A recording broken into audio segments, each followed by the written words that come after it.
Eftel was a middle-aged mage who spent the better part of 40 years studying lightning magic so he could defeat the demon lord alongside the other great heroes.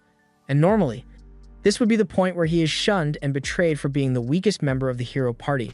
But for once, the people of the kingdom are actually grateful for his contribution. And when the king is thanking them for their great effort in stopping the demon invasion, he announces their rewards. As a reward for their bravery, the king tells them that he will be bestowing the greatest title anyone in the kingdom can have, the title of Emperor. Eftel is shocked to hear this, since the title of Emperor is usually something only nobles can receive, and even then, it's extremely rare. So for him to be receiving such a title truly is a great honor. After crowning the water, fire, and earth heroes as emperors, he then moves on to Eftel, and he says that while Eftel may not be the strongest mage out there, everyone recognizes that the hero party never could have won without his help, so he too will be receiving the title of Emperor. And Eftel is happier than ever before because this moment makes all the sacrifices he made for his training worth it. Several years go by, and Eftel is now a retired old man living in the countryside, and he spends most of his days training the young children whom he has taken in over the years. For today's lesson, Eftel has the kids practice their magic formations while balancing rocks on their heads as a way to teach them how to maintain their focus. A few of the kids struggle with it at first, but they all get the hang of it after a while, and once Eftel is satisfied, he tells them they can finally take a break. The kids are all exhausted, and Eftel commends them for their hard work, but next, he says he wants to see them practice the level 4 magic he taught them last week. However, just as Eftel is done saying that, Merlin speaks up and asks Eftel if he's sure he wants to keep going without taking a break for himself first. Eftel can see that she is genuinely worried about him since he's getting old, but he assures Merlin that he can still bend his knees without the sound of bubble wrap, so a little standing isn't going to tire him out. Eftel recalls the day he first found Merlin. She was the daughter of a demon woman who had gotten caught up in one of his battles. Even though Merlin was a demon, Eftel decided to take her in since there was no way she'd be able to survive on her own out here. And though Merlin is probably too young to remember any of it, Eftel is sure he must have killed dozens of her family members during the war, so he feels a little guilty when she looks at him with such sincere concern. For now, Eftel decides to carry on with the lesson and tells everyone to get ready to go over the level 4 spells again. But Merlin chimes in and asks Eftel if he could actually teach them some level 6 magic today. The other kids don't understand why Merlin would want to learn level 6 magic already when Eftel just taught them level 5 magic yesterday. And Eftel is a little confused as well since he didn't expect to be asked that. He can see that Merlin is eager to learn, but he tells her that there's no need to rush things because she will learn level 6 magic in due time, and for now, he just wants her to keep practicing what she already knows because the fundamentals are very important. Merlin is a little disappointed to hear him say that since she wanted to learn the magic as fast as possible, but she understands Eftel's point and agrees to just focus on the basics for now. Later on, we see Merlin at the entrance of a deep, dark forest, and she's clearly terrified, but she forces herself to be brave and face her fears so she can prove herself. Merlin plans to kill one of the monsters lurking deep inside the forest so she can prove that she is truly worthy to call herself the best student of the Lightning Emperor. That way, she will be able to take over teaching the other kids, and Eftel won't have to work anymore, so he would finally be able to enjoy his retirement. She knows Eftel would never ask her to do something like this, but Merlin wants to help him in whatever way she can. Merlin's heart was in the right place, but clearly, her common sense wasn't, because not even 10 minutes later, she's running for her life trying to escape the forest because she ran into a wolf monster, and all the level 4 magic she knows didn't work on it.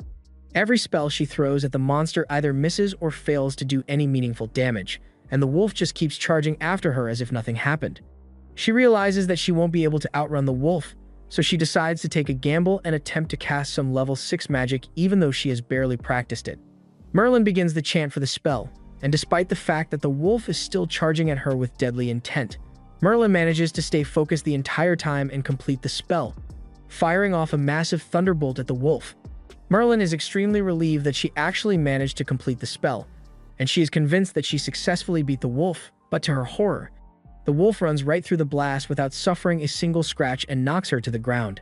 It then slowly walks up to Merlin, but as it is about to eat her, the monster is suddenly struck down by a proper bolt of lightning. Merlin is overjoyed when she hears the crackle of lightning because she knows that means Eftel has come to save her. But that smile quickly fades once she sees how angry Eftel is since he had specifically warned her not to go into the forest. Merlin shrinks back with guilt and apologizes for her foolishness. Eftel begins lecturing Merlin on how she needs to stop trying to rush everything because power that isn't fully perfected before use cannot be called true power at all. He reminds her that even the most powerful magic becomes useless if the person casting it doesn't properly understand it. While Eftel is in the middle of his speech, the wolf monster suddenly gets back up and appears behind him, but Eftel doesn't even turn around to face it. He just casually tells it not to interrupt while he's in the middle of teaching his student a lesson, and then he proceeds to hit it with some level 10 magic, incinerating the wolf in an instant. A little while later, Eftel brings Merlin back home, and she still can't believe how amazing and awe-inspiring Eftel looked when he used that level 10 spell earlier. But Eftel tells her to hurry up and get to bed because she has had a long day. Merlin agrees, and she's about to go get ready for bed, but all of a sudden, Eftel falls to his knees and begins spitting up blood. Merlin rushes over to his side because she's worried about him, and Eftel apologizes for letting her see him like this since he knows she looks up to him. But Merlin reveals that she already knew about Eftel's sickness. She had noticed it a while ago, and that's why she was working so hard in hopes of becoming Eftel's successor so he won't have to put so much strain on himself. Eftel is ashamed to realize that his condition is what drove Merlin to become so reckless in the pursuit of power, but he tells her he doesn't have much time left, so he can't afford to waste a single minute resting. Merlin doesn't understand why Eftel is still so insistent on working even though he is so sick, so Eftel explains that he wants to be the one to teach the next generation of mages like Merlin and the other kids. There was once a time when Eftel wanted to become the strongest mage of all time, but he has already accepted that that's never going to happen, so he is doing his best to nurture the next generation.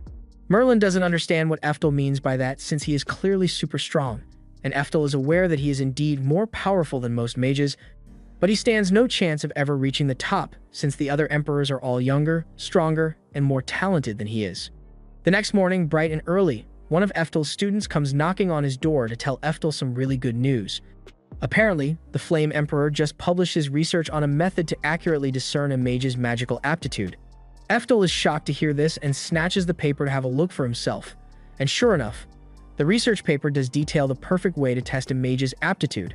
Eftel is impressed that the Flame Emperor was able to come up with something like this because it is a groundbreaking discovery, and Eftel really wants to try it out, so he calls for everyone to gather. A little while later, everyone meets in the lab to perform the aptitude test, and after preparing all the materials that the research said are required, Eftel decides to start by checking Merlin's aptitude. To do so, he places 4 strands of her hair in the 4 different test tubes, and after a little while, they all change color, with the blue and green test tubes shining especially brightly. According to the research, a glow this bright means Merlin possesses S-rank talent in both water and wind magic, which everyone thinks sounds about right for someone as talented as Merlin. As for the duller red and brown vials, they mean she has B and C-rank talent in earth and fire magic.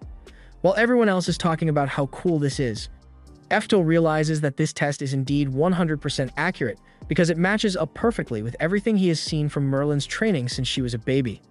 Currently, the only way for mages to discover their aptitude is to practice all forms of magic until eventually 1 or 2 forms surpass the rest. But with this method, it should be possible to appraise a mage's magical talent right from birth so they can optimize their training to become stronger than they otherwise would have been. Since this test seems to be the real deal, Eftel says he wants to try it next, and at first, Merlin doesn't see the point in doing so since they already know he is the Thunder Emperor. But Eftel wants to find out if he ever truly had what it takes to become the greatest. Over the years, he has had to work several times harder than everyone else just to keep up with them, and when the test is complete, Eftel finds out why. It's because he has absolutely no talent whatsoever. Eftel is left in utter shock because the vials remaining clear means that there isn't a single shred of magical talent in his body, and at first, Eftel completely rejects the result and assumes he must have made a mistake in the steps for the appraisal, but no matter how many times he tries it, the results remain the same. He is forced to come to terms with the fact that the reason he never reached the heights of the other emperors isn't because he simply didn't try hard enough. It was because he had been forsaken by the spirits altogether. The sense of betrayal he feels is so profound that he ends up suffering a heart attack and falls to the ground. Sometime later, Eftel has become bedridden as his condition worsens, and in his final moments, he is left cursing how unfair his life was because he kept hoping and believing that if he worked hard, he would be able to become the greatest mage of all time, but it turns out that his dream was doomed from the start. Shortly after, Eftel finally dies, but upon his death, his second reincarnation skill activates, and he is brought up to the heavenly realm to meet the goddess of reincarnation. Eftel had completely forgotten that he even had that skill in the first place, since he was first reincarnated into this world over 50 years ago, and now he kind of feels silly for crying on his deathbed a moment ago. The goddess of reincarnation welcomes Eftel back since it has been a long time since she last saw him, and she says she is very impressed with how far he managed to get in this life despite the fact that his body had no magical talent. But that aside, it's time for Eftel's second reincarnation. So the goddess asks him if he'd like her to grant him a cheat 2 times growth skill, so he won't have to suffer from a bottleneck next time.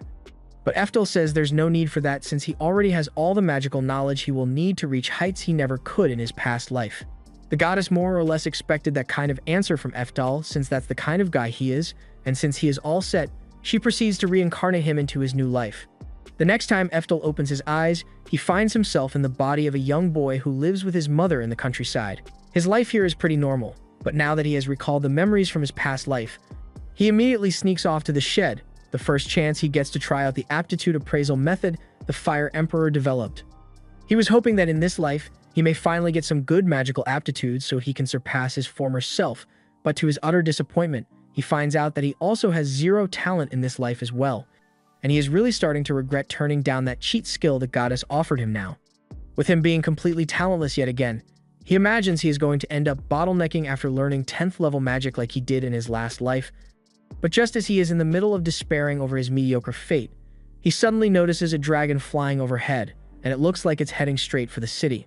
There's a group of knights trying to stop the dragon, so Eftel tries running after them to go help, but then he realizes that he's still a 4-year-old here. He probably could have taken that dragon down in an instant if he had been at his peak, but with this toddler body, there's no way he could cast his original 10th level magic. However, just as Eftel is thinking about his spell, his body suddenly begins to react, and the spell that he spent his entire last life developing is accidentally cast, striking the dragon down in one hit. The knights all gather around the fallen dragon, and they are really confused since they have no idea how the dragon was taken down, and honestly, so is Eftel since he never could have expected that he would retain the skills he gained at the peak of his past life in this new body.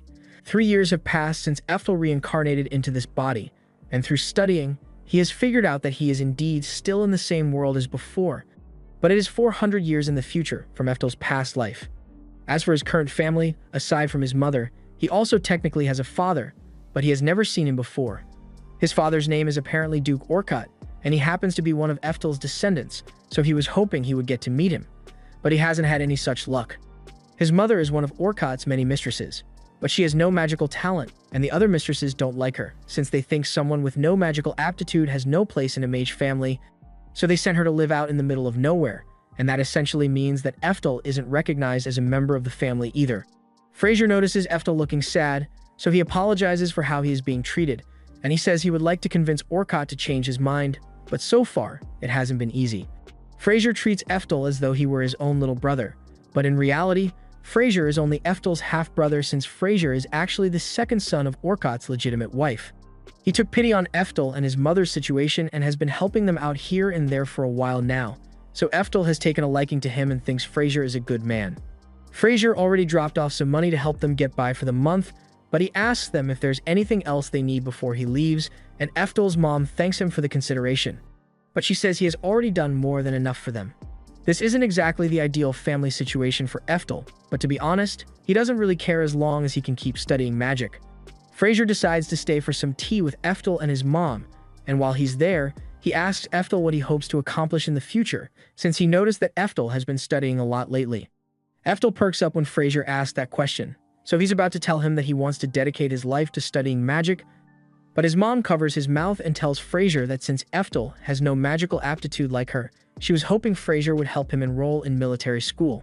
Fraser seems delighted by the idea since he too went to military school and graduated top of his class in swordsmanship, so he thinks it will be perfect for Eftel.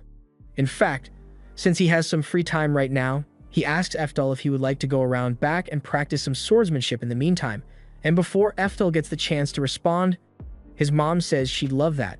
A little while later, Eftel is out in the backyard with Fraser, and Fraser is running him through some basic swordsmanship drills. Eftel is going along with it for now since he can see how excited Fraser is that he's going to military school like him. And he is sure part of it is because Fraser is being considerate of Eftel's lack of magical talent, but Eftel is sure of what he wants, so he tells Fraser he wants to study magic. Fraser looks at Eftel with pity in his eyes because he thinks he's just being delusional, and he tries to explain to him that there's no shame in accepting that there are some things you just aren't good at. But Eftel insists that he wants to go to the Magic Academy no matter what, so Fraser proposes a challenge. He tells Eftel he is going to cast a spell, and if Eftel manages to replicate it, he will be allowed to attend the Magic Academy. Eftel is excited since this seems like an easy test to him, but internally, Fraser is feeling guilty about doing something so cruel to Eftel because he believes there's no way Eftel could ever cast magic. So this is his way of getting Eftel to realize that there's no way he can study magic without any magical aptitude. Fraser begins casting a wind spell, but to Eftel's confusion, he sees Fraser using a chant and doing some weird dance to cast the spell. By the time Fraser is done, he casts a wind slash that cleaves a tree right down the trunk, and he is impressed with himself because casting a spell like that takes a lot of effort. He assumed Eftel would be left in awe after seeing his performance, but Eftel doesn't seem impressed at all. He then proceeds to wave his hand and cast a wind spell of his own. Only, Eftel's spell is much stronger than Fraser's and casually clears a large section of the forest. For a second, Eftel is worried he messed up because Fraser asked him to replicate the spell he cast, and while Fraser's spell was only level 2, Eftel got carried away and made his spell level 4. Fraser is left absolutely speechless when he hears that what Eftel just used was level 4 magic because, in this day and age, level 4 spells are seen as advanced magic, and he doesn't understand how a 7-year-old like Eftel was able to learn something like that. Eftel is a little confused by what Fraser just said because he clearly remembers level 4 magic being classified as low-level magic back in his day, and he can still go all the way up to level 10, so there must be something wrong here. Hearing Eftel say he can use level 10 magic is too much for Fraser's brain to process, so he ends up passing out, and judging by his reaction, Eftel is starting to wonder what this era's magic is really like. He takes Fraser up to his room so he can rest, and while he's there, he starts reading some books to figure out where this world stands in terms of magic. It turns out that, for some unknown reason, magic has severely declined over the past 400 years, to the point that something as basic as incantationless spell casting is basically a lost art. A few moments later, Fraser wakes up, and he's still freaking out about Eftel being able to use such strong magic, but Eftel manages to gaslight him into thinking that when he cast his spells, he destroyed the tree and accidentally had a piece of wood fly into his head out of nowhere and knock him out, so everything he thought he saw must have been a hallucination. The reason Eftel went through all the trouble of convincing Fraser that he must have been hallucinating is that if the magic of this world really is of such a low level, he would cause a national incident if he were to reveal his power. So he decides to keep it hidden for now and study magic in secret while pretending to agree to go to military school. Or at least, that was the plan at first, but during training, Eftel kept getting beaten by Fraser so many times that it infuriated him, and he began genuinely wanting to improve at swordsmanship just so he could get back at Fraser. By the age of 10, Eftel had fully embraced swordsmanship, and his skills had gotten to the point that he could now dice up a log mid-air with nothing but a wooden sword. Sure, magic is cool, but using a sword is pretty fun too. And now that he thinks about it, becoming a magic swordsman is an option, so he can just train both at the same time.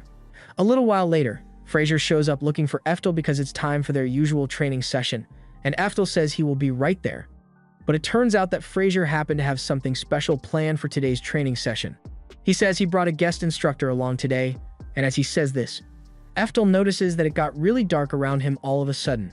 He then turns around to find an absolute mountain of a man standing behind him, and he is startled at first because he wasn't expecting to see someone like him. But Fraser introduces him as Moria and explains to Eftel that he is going to be his special sword instructor. Moria is the retired captain of the Knights, so he is incredibly skilled with a sword, and he wants to go up against Eftel since Fraser has been bragging about him non-stop. He tells Eftel to attack him any way he wants, and he even turns his back to make it easy for him. But Eftel can tell that there isn't a single opening on Moria, so he doesn't dare to move. Moria gets bored of waiting for Eftel to make the first move, so he decides to strike first, and Eftel just barely manages to evade the strike. But Moria isn't impressed so far because any novice swordsman could have done that. Eftel knows there's no way he's going to be able to contend with someone like Moria in terms of strength with his current body, so he casts physical enhancement on himself. And Moria is actually impressed to see him do this because it's an advanced skill for someone as young as him. This is one of the reasons Fraser thought Eftel was so special, because despite the fact that, as far as Fraser knows, Eftel is incapable of using magic, he noticed that Eftel has quite a bit of mana in his body, and he can control it just as well as any mage can, which is why he is able to use physical enhancement so effortlessly. Eftel may be struggling against Moria right now, but in truth, if he wanted to, he could have taken Moria out immediately by using magic. But he's trying to keep his magic a secret, and besides, he doesn't want to win like that. He wants to win through the merit of his martial arts skills. He charges back in against Moria, but Moria counters with a heavy slash, and though Eftel manages to block it, he is still being pushed down under the weight of the slash. Moria thinks this is checkmate since, even with the physical enhancement, Eftel isn't strong enough to overpower him in a head-on confrontation. But to his surprise, mid-clash, Eftel suddenly swings his sword to the side, causing Moria to slip forward, and Eftel then proceeds to use Moria's momentum against him to judo throw him to the ground. Moria can hardly believe what just happened, but he is man enough to admit when he lost fair and square, so he congratulates Eftel on his victory and tells him he passed the test. Eftel doesn't know what he's talking about since he thought this was just a regular friendly sparring match. But Fraser explains that he actually brought Moria here to test him, because Moria is the headmaster of the military school, and since Eftel managed to beat him, he has earned himself guaranteed admission. That said, he's going to have to wait until he turns 15 to attend. Some time goes by, and Fraser is over at Eftel's house again when a big thunderstorm rolls in. He thinks it looks pretty bad out there, so he asks Eftel's mom where Eftel is, and she tells him that Eftel is still out there training, and that he probably isn't going to return since he never comes back early, even when the weather is bad like this. Meanwhile, on Eftel's end, he is out in the forest practicing his level 10 spells, and he is a little frustrated since he is a little slower in terms of casting time than he'd like to be. So he still has a lot of work ahead of him. And he loves rainy days like this because it gives him the opportunity to train his magic without drawing suspicion, since everyone will just assume it was a regular thunderbolt. However, he failed to account for the possibility that someone might come looking for him because a moment later, Fraser comes running up to him, and he is terrified because he just saw that terrifying bolt of lightning strike near Eftel. He asks him if he's okay, and Eftel says he is fine, but Fraser begins lecturing him on how important it is to make sure he doesn't get hurt because he will be enrolling in the military school next year. Hearing Fraser talk about military school reminds Eftel that he doesn't have much time left, and though he hasn't discussed this with his mom or Fraser, he has decided that he can't go to military school. He understands that with magic aptitude tests being common, it will be hard for him to get into the magic academy, but he still wants to give it a try. But he doesn't know how to explain that to Fraser and his mom, so he has decided to leave home right before he's set to join the military school. But just as he was thinking this, Fraser suddenly said he had some good news for Eftel because, after hearing of how skilled Eftel was with a sword, his father finally decided that he wants to see him. Eftel personally didn't really want to meet his father at this point since he had already been ignored for 14 years, so whatever relationship he had hoped to cultivate was already dead. But he can see how happy his mom and Fraser are about it, and he doesn't want to make them sad, so he agrees to the meeting. However, he soon comes to regret that decision because he finds out that his father is an absolute jerk. He never once stopped thinking of Eftel as a failure, and the only reason he called him here was to tell him that he will no longer be paying any child support for Eftel, since he got a scholarship to the military school.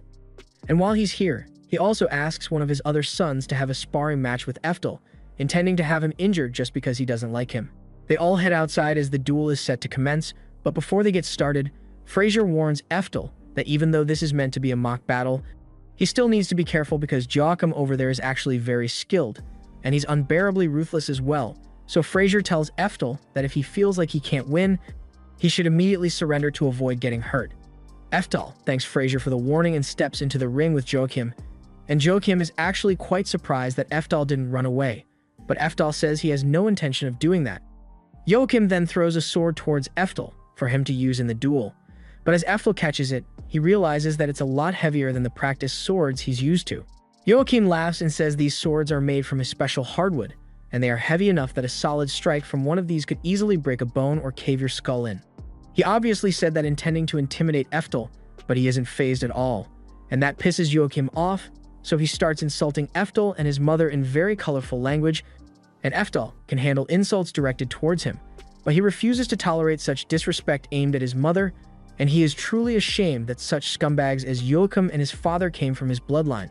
The rage coming from him is so intense that even Joachim feels like something is different about him, and as the duel begins, Eftel immediately charges at Joachim, aiming straight for his head. Joachim just barely manages to dodge by dumb luck, and Eftel is surprised he actually got so close to hitting him since, with how the others were hyping Joachim up, he expected him to put up more of a fight. Eftel throws out a few more strikes to test the extent of Joachim's limits, and Joachim is really struggling out here. He just barely manages to block Eftel's final strike, but everything Eftel just did was without using his physical enhancement magic. So once he activates physical enhancement, he effortlessly pushes his sword into Joachim's face and knocks him to the ground. And while Joachim is lying there battered and bruised in disbelief, Eftel warns him that if he ever insults his mother again, he will be killed for it, and he's not joking about this in the slightest. Anyway, now that the duel is over, Eftel says there's nothing more for them to do here, so he asks his mom if she's ready to leave yet. Eftel's mother is a little shocked by everything that just happened since she is having a hard time believing that her son is really this strong, but she's still incredibly proud of him all the same. After that, things pretty much go back to normal, and Eftel is honestly surprised by how quiet everything has been since he fully expects his father to pull something in an attempt to get back at him for what happened the other day, but so far, nothing has happened. Just then, there's a loud banging on the door, so Eftel and his mom go to answer it, and they are shocked to see Moria and Fraser standing there with a baby in their arms. They ask what's going on and why they have a baby with them, so Fraser explains that it's a really long story. They had recently been making efforts to strengthen security around the capital, since, according to the intel they received, someone was planning to assassinate the prince. However, just then, one of the knights ran in to inform everyone that barbarians had made it into the city, so they were already too late. It was clear that the barbarians' goal was ultimately to kill the prince, so Moria and Fraser grabbed the prince and ran away to the safest location they could think of, which was here. The reason the prince is being targeted in the first place is because the previous king of this nation had 2 sons, and although tradition usually calls for the eldest son to inherit the throne, since the second son was much more talented at the time, the second son became the current king, and the eldest son became the crown minister. Up until recently, the second son didn't have any male heirs to succeed him as king, so for a long time, it had looked like the first son's son would become the next king.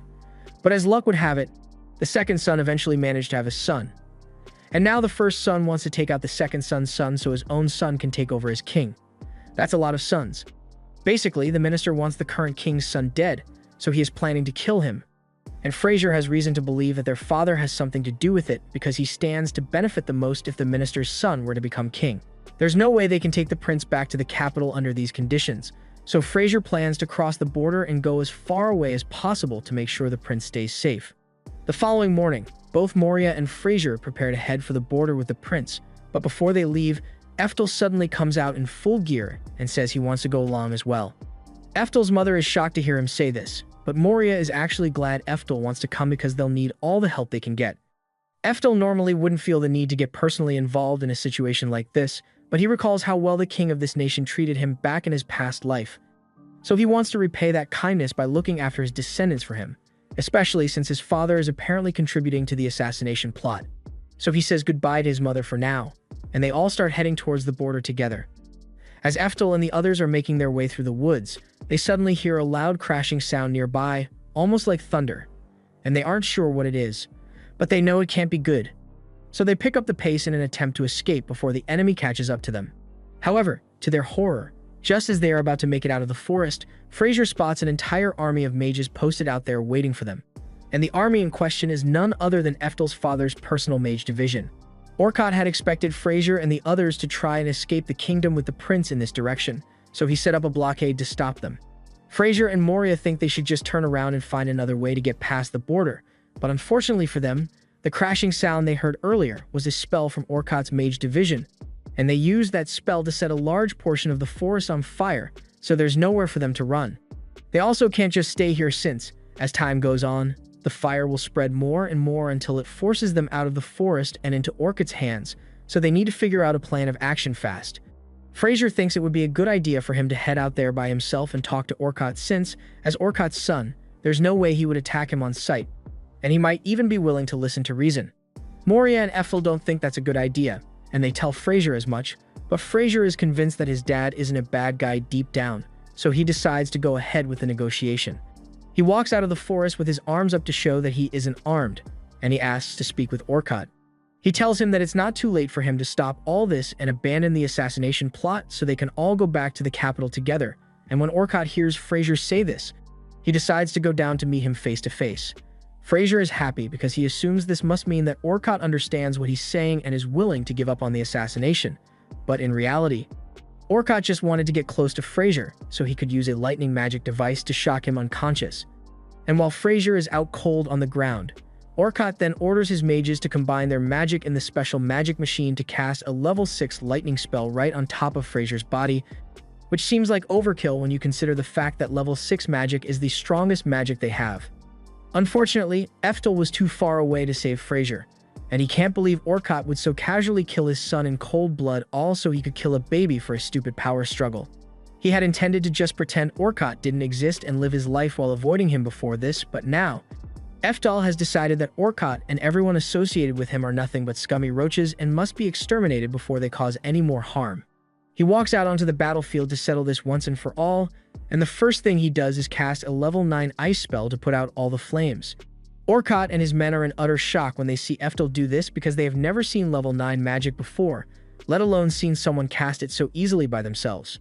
Orcott yells at his men to attack Eftel immediately, so they all prepare their level 5 explosive arrow spells and fire at Eftel, but to their shock, he remains standing completely unharmed even though it was a direct hit. Eftel is disappointed by the shocked look on their faces because it means they have no idea about constantly active shield magic either, and if that's the case, then the magic of this era really has faltered more than he thought. Orcott can't believe Eftel really managed to survive that, but he refuses to give up, so he orders his mages to prepare another level 6 spell for Eftel, but as they do so, Eftel barely needs to raise a finger to completely nullify the spell, and since level 6 magic is the strongest spell they have, seeing him nullify it so easily completely shatters the morale of the soldiers. Eftel then dashes right into the middle of the enemy formation and begins slicing into them one after another. He hasn't really had a chance to test this out on other people before, but this is the perfect opportunity, so he coats his sword in magic energy and tries using it to cast a level 2 spell at one of the mages, and it is really effective because it ends up vaporizing the dude. After seeing Eftel kill so many mages with so little effort, the remaining mages are terrified and all try to run for their lives, but Eftel has no intention of letting any of them survive. So he raises his arm and prepares to show them what real legendary magic looks like before, casting a level 10 lightning spell. After Eftel's spell hits the ground, every single member of Orcott's army is reduced to ash, and the only ones left are Orcott and Joachim, not because they are strong or anything, but because Eftel intentionally put up a shield around them to make sure they didn't die. Of course, this doesn't mean he intends to spare their lives, and in fact, it's quite the opposite, because he just thought a quick and painless death here would be too easy for people as despicable as these two, so he plans to take them back to the capital so they can face justice for their crimes, and considering the fact that their crime is attempting to assassinate a prince, Eftel knows it won't go well for them. Just as expected, after Orcott and Joachim are handed over to the authorities, they are tortured and later publicly executed for their crimes. So Eftel won't need to worry about them causing any more trouble, and as for Fraser, he actually managed to survive the attack, and it was all thanks to a special magic necklace that had been passed down in the family for generations. Eftel recalls that that necklace used to belong to him in his past life, and he is glad it managed to save Fraser's life in the end. There had been talks of stripping Orcott of his duke title after his death due to the nature of his crimes, but since Fraser had risked his life trying to protect the prince, it was instead decided that Fraser would take over the family estate and become its new head. As for Eftel, he decided to finally spill the beans about his true magic capabilities to Fraser and Moria, since they deserve to know the truth, but he still keeps the part about him being reincarnated a secret. They are both left absolutely speechless when they see what Eftel can do, and Eftel apologizes for not telling them about it sooner, but they both say it's not a problem, since they understand why he wouldn't want to reveal this kind of power. If people found out that he could do this kind of thing, it would cause absolute chaos. They ask Eftel what he plans to do now, so he informs them that he wants to go to magic school. They are both surprised that he'd choose to go to magic school even though he is already so strong, but Eftel says he wants to grow even stronger than he already is, and the two of them are willing to support him all the way. This was the end of episode 3. Subscribe to not miss the next part.